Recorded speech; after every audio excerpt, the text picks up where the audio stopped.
Prime time या बुलेटिनची सुरुवात आपण करणार आहोत शिवसेनेतल्या अंतर्गत संघर्षाची। शिवसेना पक्ष आणि धनुष्यबाण चिन्हाबाबत उद्या केंद्रीय निवडणूक आयोगात सुनावणी होणार आहे। निवडणूक आयोगाने ठाकरे आणि शिंदेंच्या पक्षाला कागदपत्र सादर करण्याचे आदेश दिले।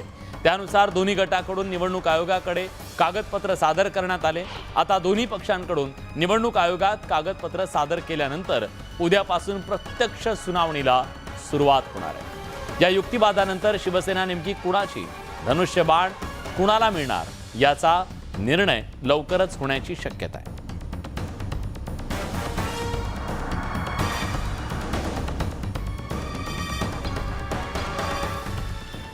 शिवसेना उद्धव बाळासाहेब ठाकरे पक्षाची उद्या एक अतिशय महत्त्वाची बैठक मुंबईत बोलावण्यात आली आहे। 17 डिसेंबरला महाविकास आघाडीने महामोर्चा आयोजित केला।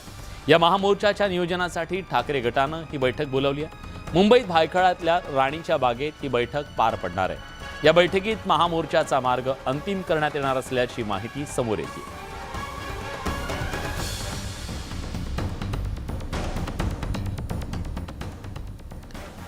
विरोधी पक्षनेते अजित पवार यांनी पुन्हा एकदा सरकारवर टीकास्त्र सोडलंय।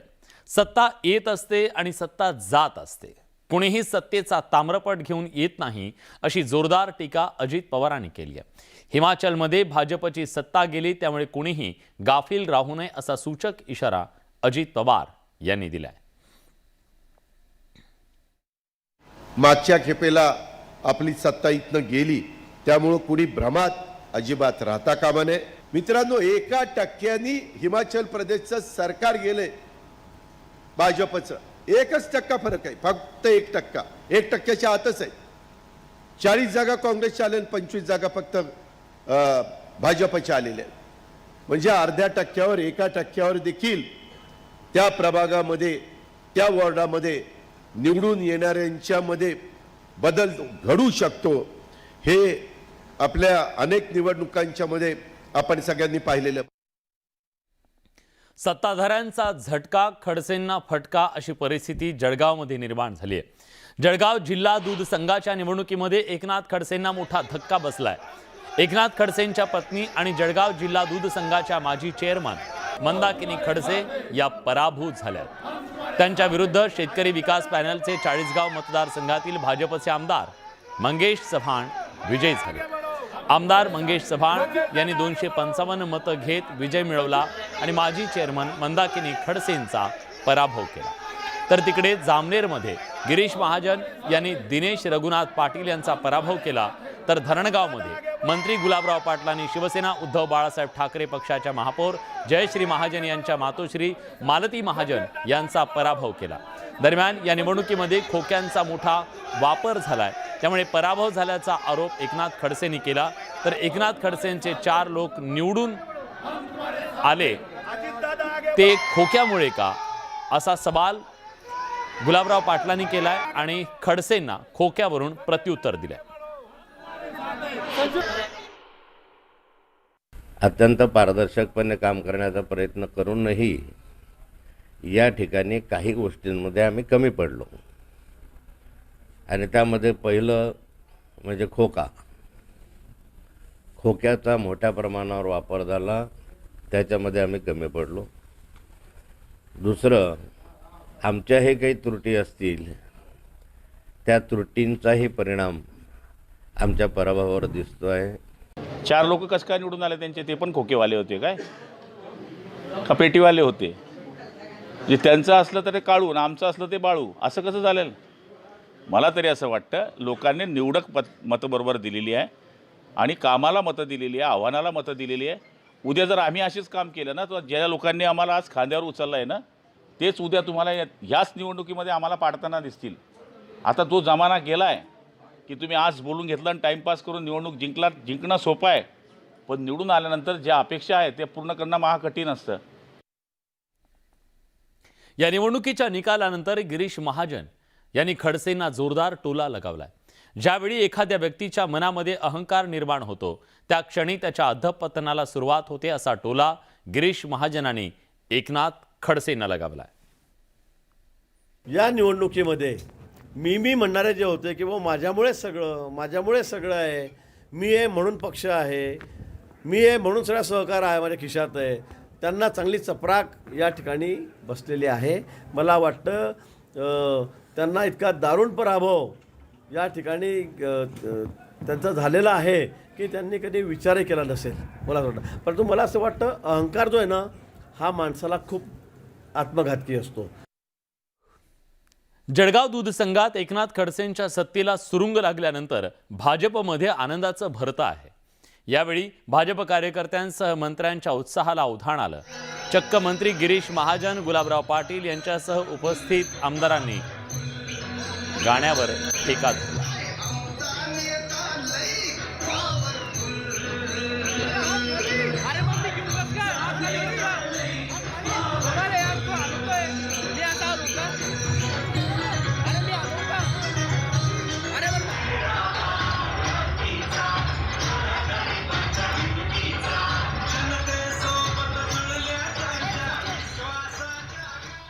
पंतप्रधान नरेंद्र मोदींचा आजचा नागपूर दौरा हा महाराष्ट्रासाठी खऱ्या अर्थानं ऐतिहासिक ठरला.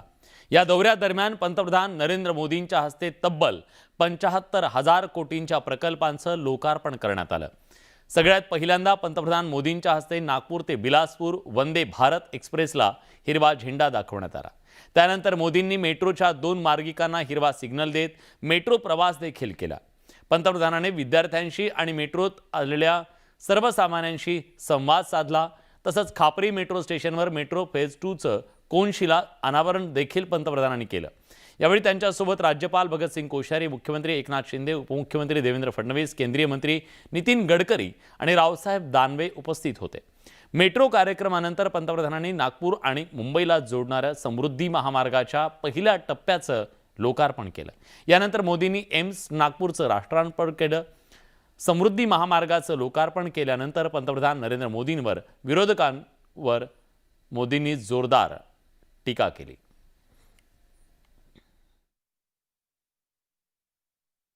देश के लोगों को भारत की राजनीति में आ रही एक विकृति से सावधान भी करना चाहता हूं. ये विकृति है शॉर्टकट की राजनीति की. ये विकृति है राजनीतिक स्वार्थ के लिए देश का पैसा लुटा देने की. ये विकृति है करदाताओं की गाढ़ी कमाई को लुटा देने की.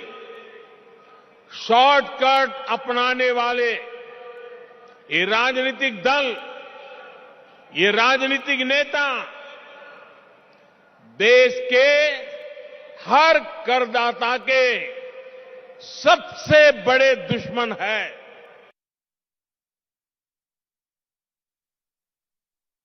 भारत के हर युवा से आग्रह करूंगा, हर टैक्स पेयर से आग्रह करूंगा, ऐसे स्वार्थी राजनीतिक दलों को, ऐसे स्वार्थी राजनीतिक नेताओं को एक्सपोज करिए.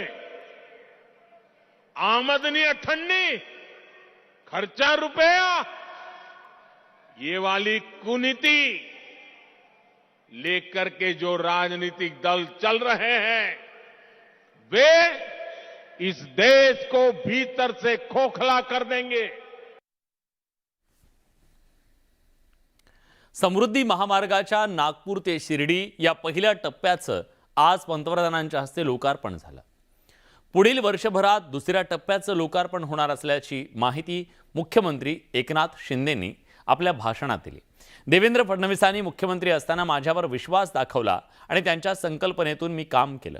आता मी मुख्यमंत्री असताना आणि आम्ही दोघं एकत्र असताना पंतप्रधानांच्या हस्ते याचं लोकार्पण झालं, याचा मोठा आनंद असल्याचं मुख्यमंत्र्यांनी म्हटलंय.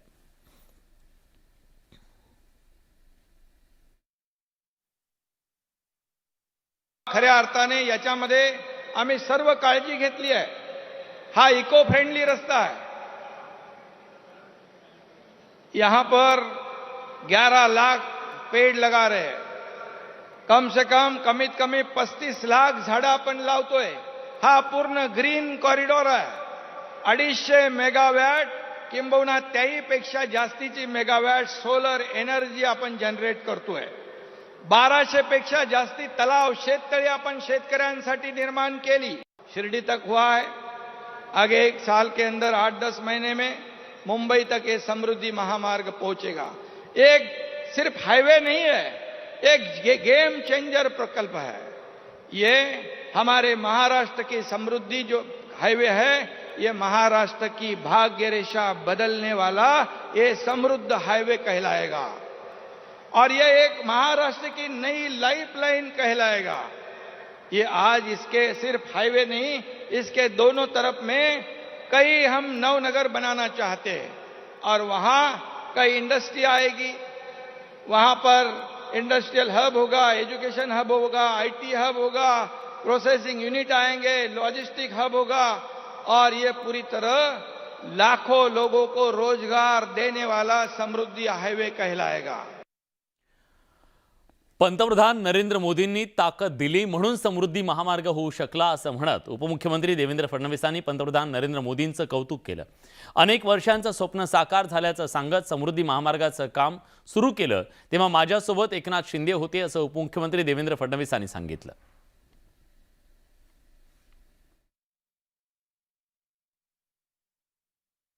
बहुत कम लोगों को उस समय यकीन था कि इस प्रकार का रास्ता बन सकता है, लेकिन एक व्यक्ति था जो पहले दिन से मुझ पर यकीन रखकर इस पर काम कर रहा था और उस व्यक्ति का नाम है उस समय के मेरे मंत्रिमंडल के मंत्री और आज के मेरे मुख्यमंत्री एकनाथ शिंदे जी, जो पहले दिन से रास्ते पर उतरकर इस सारे मार्ग के लिए काम करते रहे. हमारे एकनाथ शिंदे जी ने स्वयं जाकर वहां पर सिग्नेचर की, क्योंकि उस समय के उनके नेता गांव में जाकर विरोध करते थे. उन्होंने गांव में जाकर सभा ली और कहा 1 इंच भी जमीन मत दीजिए. 15 दिन में उस गांव की 1-1 इंच जमीन हमको लोगों ने दी और एकनाथ जी ने स्वयं जाकर वहां पर सिग्नेचर की और हमने पूरा समृद्धि महामार्ग का अधिग्रहण यहां पर किया. पंतप्रधान नरेंद्र मोदींनी मुख्यमंत्री आणि उपमुख्यमंत्र्यांचं जाहीर कौतुक केलं. डबल इंजिन सरकार वेगानं काम करत असल्याचं वक्तव्य पंतप्रधान नरेंद्र मोदींनी केलं.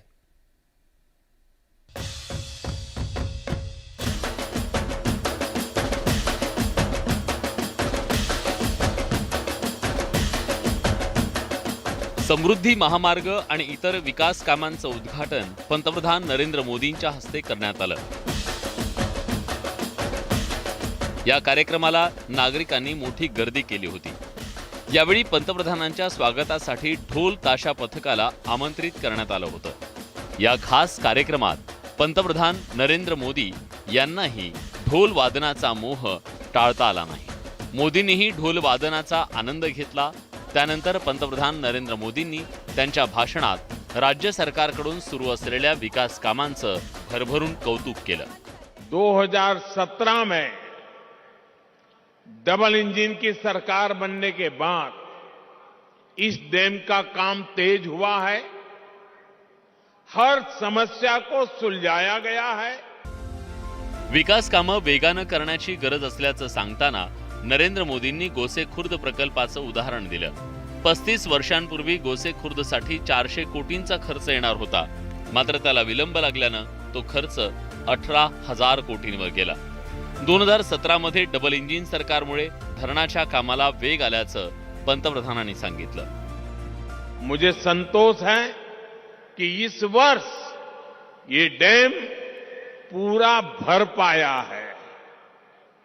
आप कल्पना कर सकते हैं इसके लिए 3 दशक से ज्यादा लगे, तब जाकर इसका लाभ गांव को, किसान को मिलने लगा. डबल इंजिन सरकार राज्याच्या विकासासाठी फायदेशीर आहे. याचा फायदा सामान्य नागरिकांना होत असल्याचं मुख्यमंत्री एकनाथ शिंदे आणि उपमुख्यमंत्री देवेंद्र फडणवीसांनी म्हटलं. जैसे देवेंद्र जी ने कहा डबल इंजन सरकार, हाँ, हम लोगों ने जब सरकार बनाई ये सर्वसामान्य लोगों की सरकार आम लोगों की सरकार, सभी लोगों को लगता है ये हमारी सरकार है, ये लोग जो बैठे हैं ये हमारे हैं, ये आपनेपन की जो भावना निर्माण हुई है और आपका भी आशीर्वाद हमें प्राप्त है। एक व्यक्ति था जो पहले दिन से मुझ पर यकीन रखकर इस पर काम कर रहा था और उस व्यक्ति का नाम है उस समय के मेरे मंत्रिमंडल के मंत्री और आज के मेरे मुख्यमंत्री एकनाथ शिंदे जी, जो पहले दिन से रास्ते पर उतरकर लिए काम करते रहे। राज्याच्या विकासासाठी 11 तारका उदयाला येत आहेत याची आठवण पंतप्रधान नरेंद्र मोदींनी करून दिली। हे महानक्षत्र राज्याच्या विकासाला नवी दिशा, नवी ऊर्जा देईल असा विश्वास पंतप्रधान नरेंद्र मोदींनी व्यक्त केला। एकंदरीतच महानक्षत्र आणि डबल इंजिन यामुळे राज्याच्या विकासाची समृद्धी वेगानं होईल यात शंका नाही। Bureau report, news 18 Lokmat. यानंतर मुंबईकरांच्या दृष्टीनं एक अतिशय महत्त्वाची बातमी। मुंबई मेट्रोचा महत्त्वाचा टप्पा आज पार पडला। मुंबई मेट्रो 3 भुयारी मार्गातून धावतीये। भुयारी मार्गातून मेट्रो 3 ची आज चाचणी यशस्वीरित्या पार पडली आहे। या चाचणीचा व्हिडिओ समोर आलाय।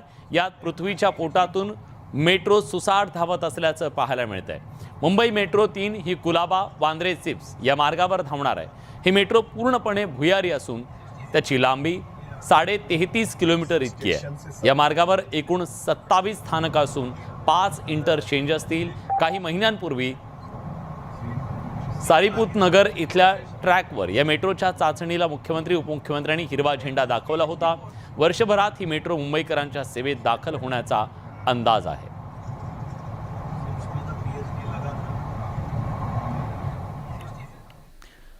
खोपोली पोलीस ठाण्याच्या हद्दीत एका खाजगी बसचा अपघात झाला। मुंबईतील एका खाजगी क्लासच्या विद्यार्थ्यांना घेऊन ही बस मुंबईकडे परतत असताना हा अपघात झालाय। चालकाचं बसवरचं नियंत्रण सुटलं आणि बस उलटल्यानं हा अपघात झाला। बसमधील 48 विद्यार्थी असल्याची माहिती समोर येते। बसमधील जखमी विद्यार्थ्यांवर नजीकच्या रुग्णालयात उपचार सुरू आहेत।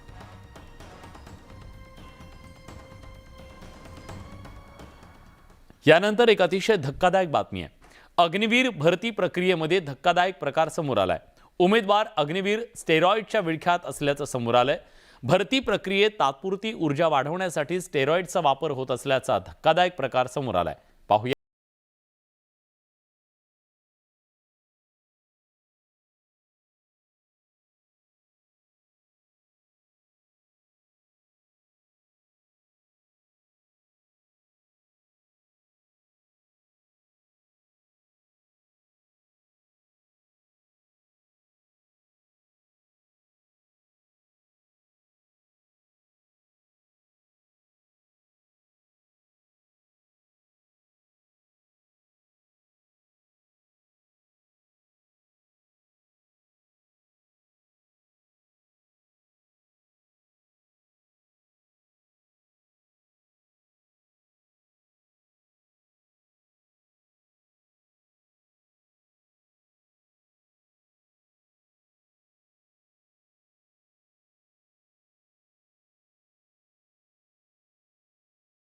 भरती प्रक्रियेदरम्यान धावण्याच्या चाचणीत तरुणांसमोर प्रचंड स्पर्धा असते। त्यामुळे धावण्याची क्षमता वाढवण्यासाठी तरुणांकडून चक्क स्टेरॉइडचा वापर केला जात असल्याचा धक्कादायक प्रकार समोर आलाय। सैन्य भरती असो किंवा मग पोलीस भरती, या भरतीसाठी अशा प्रकारचे इंजेक्शन वापरायला मनाई आहे। मात्र स्टेरॉइडमुळे तरुणांच्या मध्ये तात्पुरती ऊर्जा वाढते, परिणामी स्पर्धेत त्यांची धावण्याची गती देखील वाढते। त्यामुळे तरुण सर्रास या इंजेक्शनचा वापर करतायत। डॉक्टरांच्या मते जादा स्टेरॉइड्स घेणं धोकादायक आहे। त्यामुळे अनेक विकार जडू शकतात। या स्टिरॉइडच्या चुकीच्या पद्धतीच्या वापरामुळे शरीरावर अतिशय चुकीचे आणि गंभीर दुष्परिणाम होऊ शकतात। अगदी ॲसिडिटी, अल्सर आणि संधिवातापासून ते हृदयविकारापर्यंत अनेक आजार या स्टिरॉइडच्या वापरामुळे होऊ शकतात। केवळ शारीरिकच नव्हे तर अनेक मानसिक दुष्परिणाम सुद्धा स्टेरॉइडमुळे आपल्याला निदर्शनास येतात. यामध्ये डिप्रेशनपासून सायकोसिसपर्यंतचे अनेक आजार आपल्याला स्टेरॉइडच्या वापरामुळे पाहावयास मिळतात. त्यामुळे तरुणांनी अशा प्रकारच्या चुकीच्या प्रवृत्तींनी बळी न पडता सकारात्मकतेने स्पर्धेला सामोरं जाणं खूप गरजेचं आहे. कृत्रिम ऊर्जेचा आधार घेऊन सैन्य भरतीची स्वप्न पाहणारे हे तरुण पुढे देशाच्या सीमेवर कसा लढा देणार हा प्रश्न उपस्थित केला जातोय. ज्ञानेश्वर साळोखे, न्यूज 18 लोकमत, कोल्हापूर. या सगळ्या घडामोडींसोबत बुलेटिनमध्ये आपण इथेच थांबतोय. ताज्या घडामोडींसाठी बघत रहा न्यूज 18 लोकमत.